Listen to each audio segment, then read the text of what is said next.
This week on Live Action News Now, is abortion part of the American dream? If you cannot control when and how you choose to bring your children into this world and how they are raised and supported, there is no American dream. Maybe Oprah forgot about a conversation she had with her mom on her deathbed. Don't worry, we kept the receipts. Plus, are you wondering where abortion will be on the ballot this November? We got you. And finally,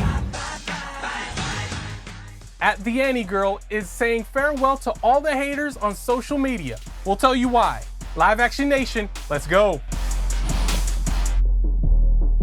Hello and welcome to Live Action News Now. I'm your host, Juan Garcia. And if you haven't already, be sure to like and subscribe to this channel so you don't miss any updates. The Arkansas Supreme Court has blocked a pro-abortion measure in a 4-3 vote in favor of Attorney General Tim Griffin, keeping it off the ballot in November. Griffin argued that the abortion advocates who petitioned for the measure failed to submit the proper paperwork, and the justices appeared to agree. Arkansas for Limited Government has submitted more than 100,000 signatures in August for the ballot measure. The pro-abortion amendment would have set in place unrestricted abortion up to 18 weeks after fertilization in this state, or in cases of rape, incest, fatal fetal anomaly, or quote, when the abortion is needed to protect the pregnant woman's life or physical health. According to research, preborn children are likely to feel pain by the end of the first trimester. By 22 days after fertilization, the prenatal heart can be detected. By 6 weeks after fertilization, brain activity can be recorded. By 10 weeks after fertilization, a preborn child can suck his or her thumb, swallow, and grasp an object. Between 14 and 18 weeks fertilization, preborn children have grown large and strong enough for their movements in utero to be felt by their mothers. The baby releases stress hormones in response to being poked between 18 and 20 weeks gestation. I know what you're thinking. Juan, where did you get that killer animation that's already been implemented through the Baby Olivia bill in 2 states, Tennessee and North Dakota, and proposed but not passed as of yet this year in Missouri, Kentucky, Virginia, Hawaii, West Virginia, Iowa, and South Carolina? Well, you can check out Baby Olivia anytime you want at babyolivia.com. Now, you might not be from Arkansas, but you may be wondering if abortion will be on the ballot in your state. Say no more. Arizona, Colorado, Florida, Maryland, Missouri, Montana, New York, Nevada, and South Dakota. This coming November 5th, voters across the country will be presented with ballot measures that may radically change the status of abortion laws and preborn protections in their state. Check this out, right here. We break down all of these important measures that may be on your ballot. Updated information on each state's particular measures can be found here on our website, liveactionnews.org. Now, just as a brief general disclaimer, whenever you see the use of broad or ambiguous language, or if you hear the phrase, quote, mental health, this essentially means abortion could be legal for any reason or possibly permissible for all 9 months if the amendment were to pass. So be cautious and check the website. Again, it's liveactionnews.org. Now this.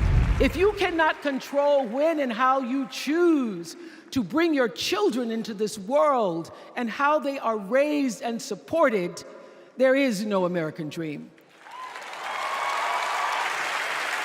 The women and men who are battling to keep us from going back to a time of desperation and shame and stone cold fear, they are the new freedom fighters. And make no mistake, they are the best of America.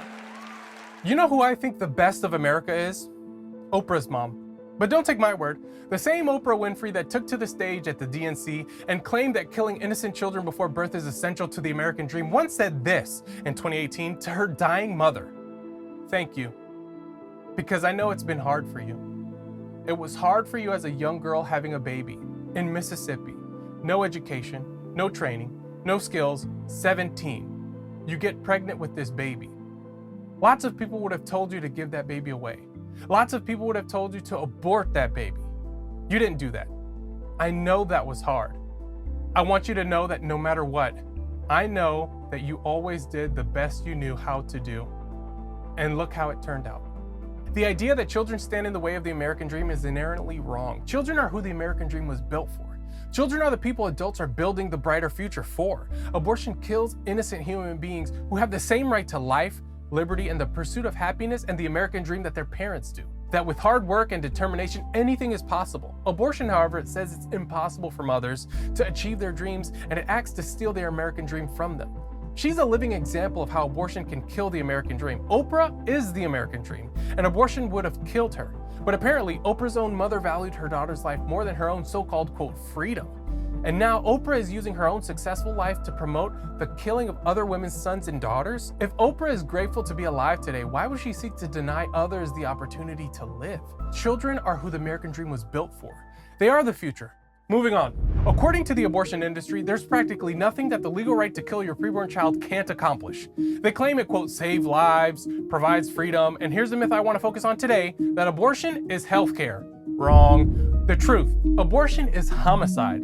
It's not medically necessary and is not healthcare because it intentionally kills a human being. Since Roe v. Wade was overturned by the Supreme Court in the Dobbs decision, there's been no shortage of horror stories shared by the abortion industry and its advocates, specifically designed to scare Americans into believing that induced abortion is a legitimate and necessary form of healthcare. Whether the woman in the story is experiencing an incompetent cervix, preeclampsia, a missed miscarriage, or other urgent medical problem, abortion is touted as the solution for the problem, which that woman was allegedly denied due to the, quote, pro-life laws. In fact, induced abortion is not even listed as a standard care for pregnancy-related complications.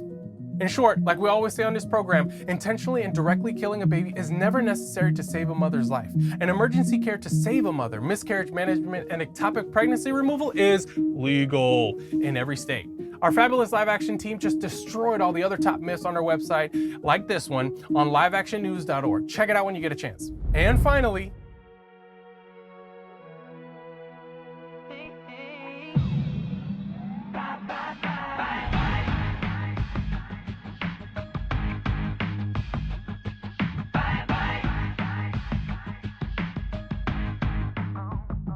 at the Annie girl on social media lives with functional neurological disorder, which affects how her brain communicates with her central nervous system. And she recently clapped back against all the haters and attacks she has faced for her decision to have a child, saying in a post some corrections to the things assumed here. My illness is not hereditary. My baby is not disabled. My disability is not passed on genetically, but it must be said, I know many amazing parents with disabilities that have a possibility of being passed on. Some of their children share their disability and some don't. They're all amazing parents with wonderful children who have full and beautiful lives and who they love very much. For the latest in pro-life news, visit our website at liveactionnews.org and follow us on Live Action News on social media. That does it for today's show. I'm Juan Garcia. Thanks for watching Live Action News Now. Be sure to like and subscribe to this channel, hit the notification button so you don't miss any updates. Garcia out.